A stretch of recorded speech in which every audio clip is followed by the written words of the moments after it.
Thank you, Minister Jaishankar, for speaking to ANI on the G20 issue. I'll begin with asking you about, the G20 having this 20 largest economies.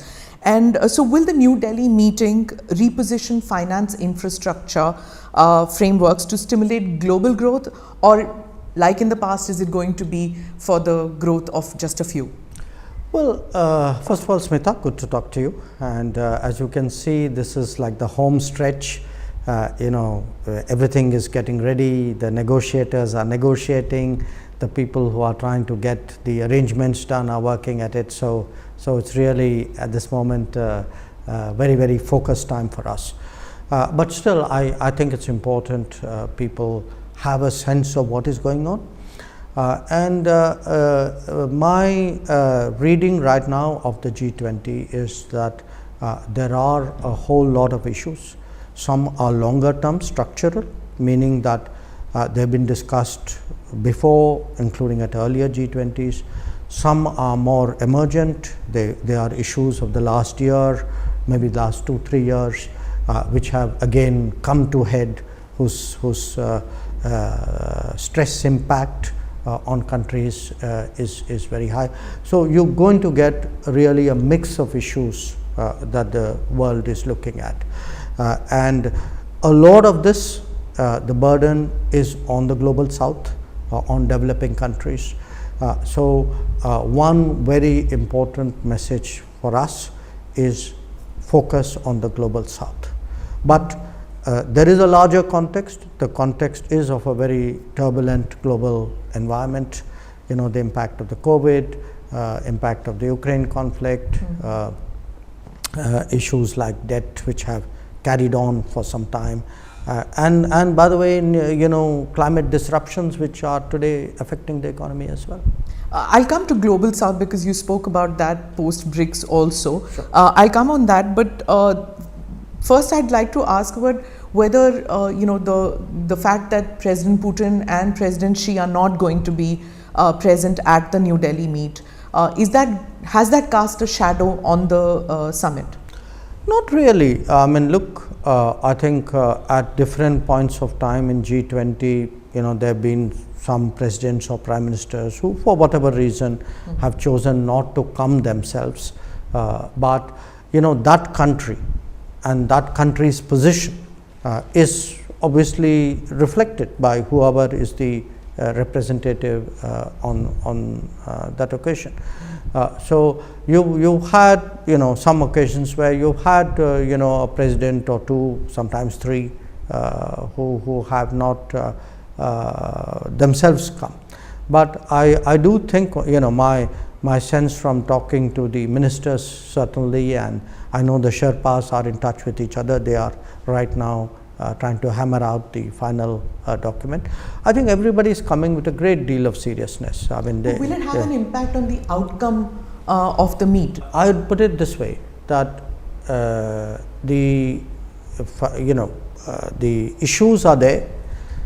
These are not issues that are this morning being taken up. I mean, there's a whole gestation period of 8-9 months where at different levels ministers or officials have tried to progress an issue. So this is like a culmination. These are really about 16-18 processes which are all coming together to be stitched up together to produce a summit. So outcome. Russia and China are not really miffed with India, and is that the reason? No. I don't think it has anything to do with India. I mean, I think whatever decision they make, I mean, they would know best, but I would not at all see it the way you would suggest. And it's not going to have an impact on the declaration itself is a complicated procedure to arrive at a consensus to have a declaration. So are we moving towards it? Are the countries moving towards that? Well, we are negotiating right now. As I said, the negotiation is not the clock did not start ticking yesterday. The clock has been ticking for some time. So typically what happens is there's a ministerial meeting. Then the ministerial meeting produces outcomes. I'll give you an example. Okay. I chaired the development ministers meeting. Okay. So when we did the development ministers meeting, there was an agreed, all 20 countries agreed that there should be an action plan to speed up the sustainable development goals achievement. All 20 countries agreed that we should have high principles for environmentally friendly lifestyle. So now if these have been already approved, either they get attached or some part of it in some summary form comes into the document. So everyone, the labor, the education, the finance is a very, very important track. Correct. That's a very crucial track, because in a way that's where the whole thing began, the G20 exercise began. So every track feeds in outcomes. These are, some of them have multiple meetings like finance, some of them have a single meeting. So these outcomes are melded together and they produce a composite document. In addition, there are things which may be discussed among the Sherpas, or the leaders may also discuss some things among themselves. These meetings have been going on since the beginning of this year. Right. But is there a consensus building, and what will India see as the host? What will India see as a win-win situation? Well, I don't think it's just a matter of India seeing something. Today, the expectations of the world are very high in terms of what the G20 is able to produce, and produce in terms of meeting the challenges of the world. So if you were to go to Africa, you go to Latin America, go to parts of Asia, go to the Caribbean, go to the Pacific, everybody is today saying, okay, I have a certain set of issues. I have a debt problem, I have a trade problem, I have a health access problem, I have a green development resourcing problem. So what will the G20 do for me? So the world is waiting. So the world is waiting, or today I see it more for India as a responsibility, that we have the responsibility today in a very difficult world. It is difficult in terms of the COVID impact, difficult in terms of the conflict impact, in terms of the climate impact, in terms of debt. That's one part of it. But it's also difficult politically. There is a very sharp north-south divide. There's an even sharper east-west polarization. So how do you bring people together? How do you find common ground? How do you make everybody understand that we all have a bigger responsibility? And therefore, please, can we kind of get our act together here and do what is right by the world? As a former diplomat and now as an external affairs minister, I guess that's right up your alley to find common ground. Well, everybody is worked and is working on it. There's every minister, we have about 15 ministerial tracks. Every minister has put in their best. The Sherpa and his team have worked and are working very hard. So it's a collective effort. Sure. Right. You've just come back from BRICS. Yeah. You're heading for the ASEAN Summit, East Asia this Summit. Evening. Yeah. So that's the East Asia Summit, and then is the G20. It's a packed schedule. You spoke about Global South. You spoke about the divide between the East and West, between the North and South, and trying to find common ground. Do these countries see India as a voice? You said represent the Global South. Do these countries who are participating in these fora, do they see India as a credible voice within the fora? The Global South countries? Yes. I would certainly hope so, for this reason. There have been G20 summits before. No other G20 presidency made an effort to get together the developing countries who are not on the table and say, please come sit with us, tell us what are your concerns, and we will distill those concerns and place it before the G20. That's a very unique exercise. Nobody has done it before. So if we have taken the trouble, and we meaning here Prime Minister Modi himself, if 125 countries have been consulted, feel today, yes, what we told India has promised us that they will put that issue on the table. I think they have a lot of expectation of India.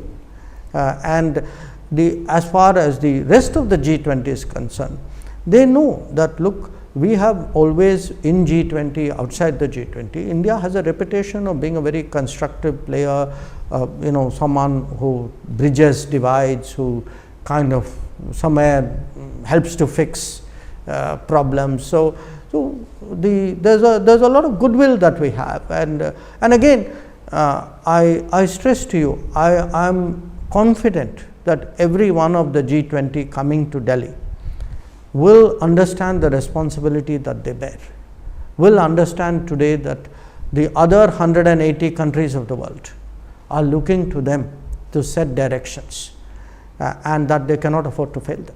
Do these countries at any point of time feel that India has shifted its position, is leaning more towards the US than it used to? I know I sound like a dinosaur, but let me hark back on the non-aligned movement period, when we were considered absolutely, not leaning, and if at all leaning, then more towards the Soviet bloc, the former Soviet bloc. Do they see us leaning more towards the US now? No, I hate to confirm to you that you are being old-fashioned here. That it's really, I think, a very anachronistic way of looking at the world today. I think a lot of countries identify with India as a developing country. A lot of countries identify with India as a democracy. Many identify with India saying, okay, it's a pluralistic country, we see many institutional, cultural similarities. So different people in the world identify with us. But do understand this point, G20 is not the arena for power politics. I accept, I am very, very conscious that diplomacy and international relations is a very competitive exercise. But even in diplomacy, there are occasions when you are competitive, there are occasions when you are cooperative. G20 is very much a collaborative forum. It is even countries who differ profoundly on many other issues, but their history, if you look at it, in G20 is to find something which brings them together. So we are trying to develop an agenda that if you look at resources for green development, for example, if you look at dealing with sustainable growth, if you are looking at plastics, if you are looking at biofuels, if you are looking at educational access, at nutrition, these should not be, and I don't think these are political issues. So what India's strategic calculations and adjustments may be, I think, is a different subject.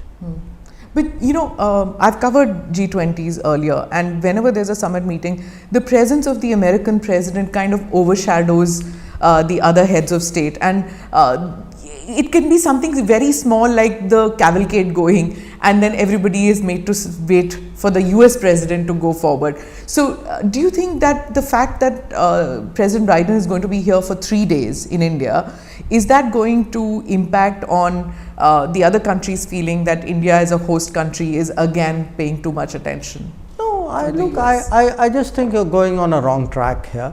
I think you will see that everybody will come in smoothly, nobody will have to wait for anybody else, for us the G20 is a collective exercise, we will deal with it in that collective side. It's not just the bandobast I'm talking about.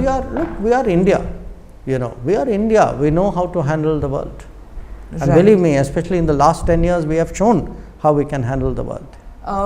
I will also ask you whether, we were talking about the declaration, and the Russian foreign minister was pretty belligerent, saying that they wanted their view on the Ukraine crisis to be included in the declaration. Don't you see that muscle flexing has begun even before the summit? That may be the way you would characterize it. I mean, for me, anybody would try to put across their national position, try to maximize their negotiating position, if you would. I think you should wait and see what actually happens in the negotiation, not prejudge it purely in terms of what may be said on one occasion and what may be the media interpretation of what was said on one occasion. President Biden's visit, what on the bilateral level, what is going to be on the table, if you could tell us, because there's talk about nuclear reactors, visa issues coming up. What could be on the agenda? Well, we've had a very strong state visit by the Prime Minister to the United States, strong in terms of the outcomes and the results of that visit. So my understanding is right now both systems, the Indian system and the American system, is busy working that through and trying to implement a lot of what was agreed to in June this year. So I think this would give an occasion for the leaders to take stock. Post-COVID and post-Ukraine conflict, foreign policy analysts feel that there's this arc of cooperation and arc of alliance between Russia and China, and that influences most forums. Whether it was at the BRICS, you heard about de-dollarization and stuff like that coming out. And do you think that that will cast a shadow on all these international meets? No, I think often arguments can be overstated, sometimes deliberately so, for a purpose. Okay. Since you refer to BRICS, let me give you the example of BRICS. We had the 5 BRICS members, a perfectly congenial, obviously a very detailed exchange about what, how to take BRICS forward, of which membership expansion was one. And even when you speak about currency, frankly, a lot of the focus was really about how to use our national currencies, which many of us want to do and are capable of doing today. We may not have been in that situation, a decade ago. So I would say, do not see the world very starkly in terms of black and white and this camp and that camp. I'm not saying that countries don't have their partialities and their relationships. They do. But I think the world is a much more nuanced place. It's much more multipolar. There are many more variables. A large part, even say again in BRICS, would have been, what are the views of South Africa? What does Brazil think? How, where is India going? And then you find some kind of landing point. I mean, if you look even at last year's BRICS, I mean, there were a whole lot of countries. You can broadly call them countries in the middle, and Indonesia and India, Turkey, South Africa, Brazil, Saudi Arabia, who all had their views and did what they could really to arrive at a consensus. And I think to what do you attribute this this change? Where you saying that there is multipolarity and they're finding a voice to speak in spite, and it's not stark like what you're saying. Because I think over the last many years, especially maybe over the last decade, perhaps a little bit more, the relative economic weight of countries have changed. The relative political confidence of countries have changed. The relationships, especially of the major powers and the middle powers, has changed. So if you looked at it earlier on, it was like very tight groupings and, let us say, particularly in the Western world, a very strong alliance structure. Today, I think the world architecture has opened out very much more. So you have many more independent countries. They could be independent at a global level or a regional level or even in the neighborhood level. I think the world is changing, and the G20 itself is actually the best statement of it. That there was a time, after all, we left everything to the G7. Today, the fact that you have G20, I mean, G20 is today seen as the premier global forum. After all, just think in the last year, compare the G20 meeting to anything else, which has happened. A NATO meeting, a SCO meeting, a BRICS meeting, a Quad meeting, a UN meeting. Nothing has evoked the kind of attention and focus that a G20 meeting has, because the world recognizes today that this gathering has a very exceptional importance. Is that the reason, or is it because you made it into such a big thing? I mean, everybody's talking about it. Even the Indian opposition says that it was earlier, the summit meetings used to be done in a very quiet manner, very classy manner in Vigyan Bhavan, in Lutyens, Delhi, and now the BJP has made this into this big thing, not sticking to one city, going to several cities. Whose plan was this, and was it, did you take other G20 nations in the? See, if somebody felt that they were most comfortable in Lutyens, Delhi, or completely comfortable in Vigyan Bhavan, that's their prerogative. That was their world. So yes, you have had summit meetings where the impact of the country probably went 2 kilometers on a good day out of Vigyan Bhavan. This is a different government. It's a different era. It's a different thought process. A Prime Minister felt, and all of us have worked in that direction, that the G20 is something which should be treated as a national endeavor, that different parts of India must have a sense of participation, and that this is something which has been truly, I would say, non-partisan. If you look actually at the G20 events, a lot of it were held in states which are not ruled by BJP governments. They're ruled by governments in the opposition.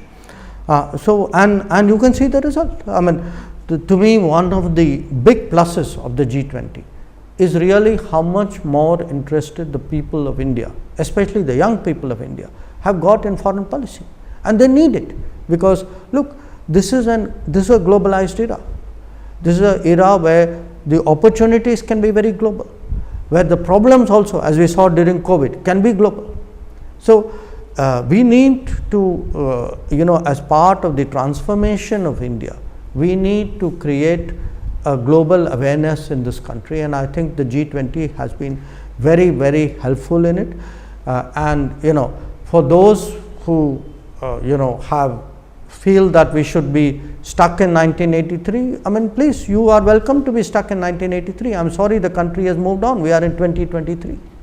This people's participation, which has become really the hallmark of this G20, it was very unlike. I've been to the Bali meet, which was restricted in. I've been to the last 10 G20s, and I can vouch for it. Yeah, sure. I've been to the G20 in London too. It was not.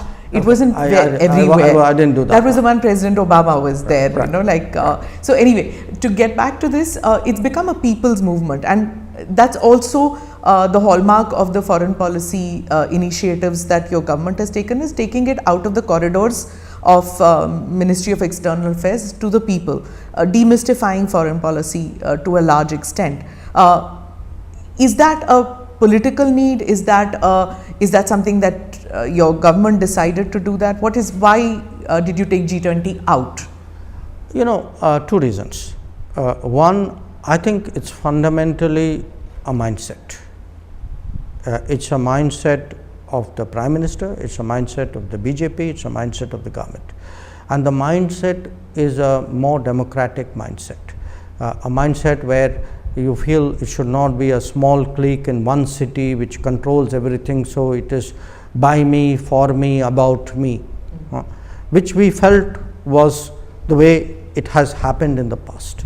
So, and in that sense, the whole idea is to democratize the G20, to make it much more participative, to give different cities, different states, different professions and generations a sense of participation and ownership. So one part of, and this is not restricted to the G20.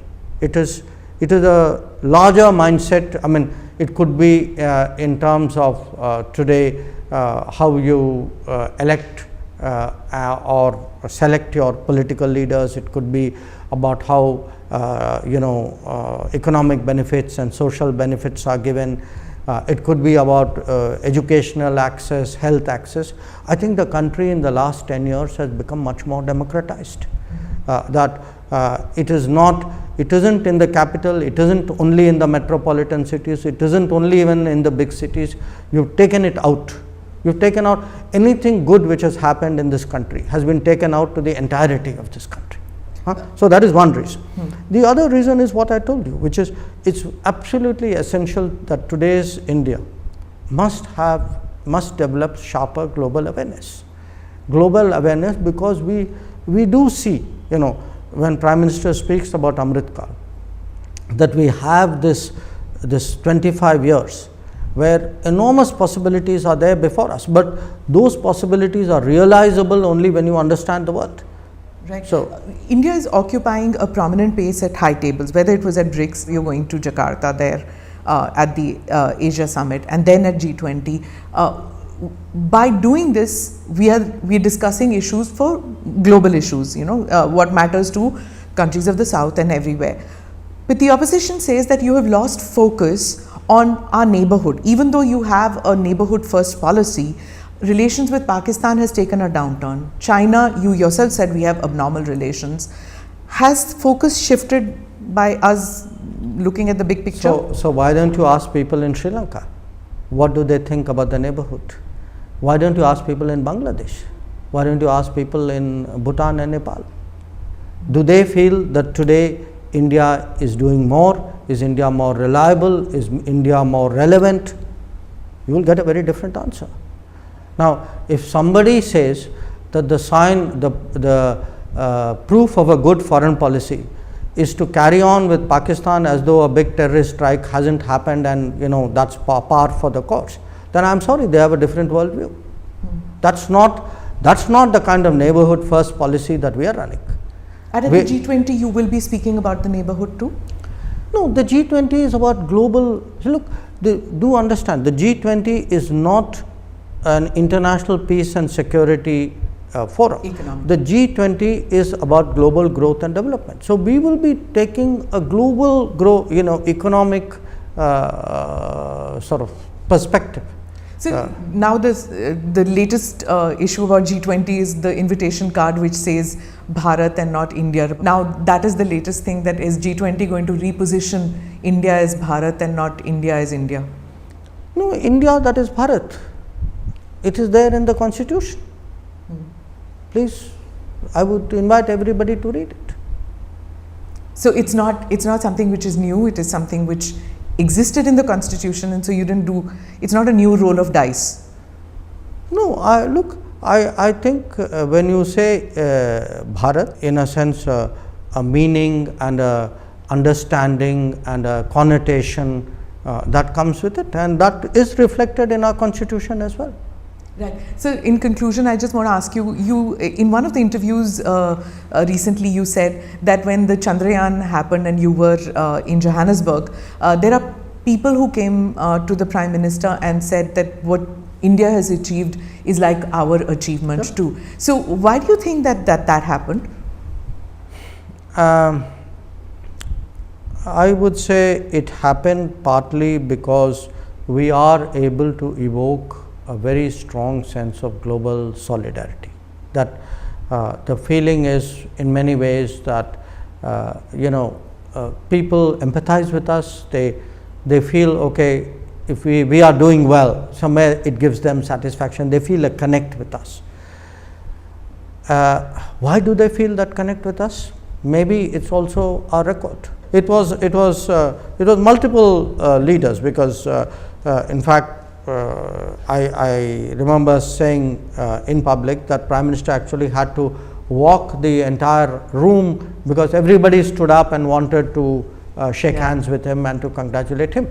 But part of it is also, if you look at the last 10 years, people see that it could be COVID, it could be as in the case of Sri Lanka, their economic distress. It could be what happened when natural disasters.